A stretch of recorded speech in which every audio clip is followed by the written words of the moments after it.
મેંદરામાં સરકારી હોસ્પિટલ ખાતે cell counter machine લોકાર્પણ કાર્યક્રમ યોજાયો હતો। મેંદરાની સરકારી હોસ્પિટલ ખાતે વંદે માતરમ સેવા સમિતિ અને જિલ્લા પંચાયતના પ્રમુખ હરેશભાઈ ઠુમર દ્વારા પોતાના સ્વખર્ચે ત્યારે આરસીબીસી મશીન અત્યાધુનિક ટેકનોલોજી હોવાથી વિવિધ પ્રકારના મેડિકલ રિપોર્ટ તાત્કાલિક થઈ શકે છે, તેમજ હોસ્પિટલ આવતા દર્દીઓને બહાર પ્રાઇવેટ લેબોરેટરીમાં પૈસા ખર્ચી રિપોર્ટ કરાવતા હતા તેઓને ખૂબ મોટા લાભ અને પૈસાની બચત થશે। આ લોકાર્પણ કાર્યક્રમમાં દાતા હરેશભાઈ ઠુમર, જિલ્લા મહામંત્રી હિરેનભાઈ સોલંકી, ટીએચઓ પૂજા મેડમ તેમજ હોસ્પિટલના દીપકભાઈ બલદાણિયા, મહિલા આગેવાન ભાવનાબેન અજમેરા તેમજ તાલુકા ભાજપના આગેવાનો સહિતના લોકો ઉપસ્થિત રહ્યા હતા।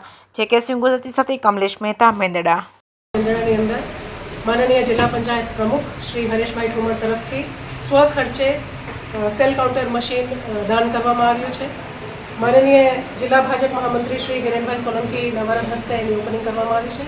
આ બદલ સમસ્ત આરોગ્ય પરિવાર તરફથી હું આ બંને મહાનુભાવોને ખૂબ ખૂબ અભિનંદન પાઠવું છું, સાધુવાદ પાઠવું છું અને આભાર વ્યક્ત કરું છું। સાથે સાથે DR portable machine, x-ray machine છે, એનું બી આજે ડેમો કરવામાં આવ્યું છે।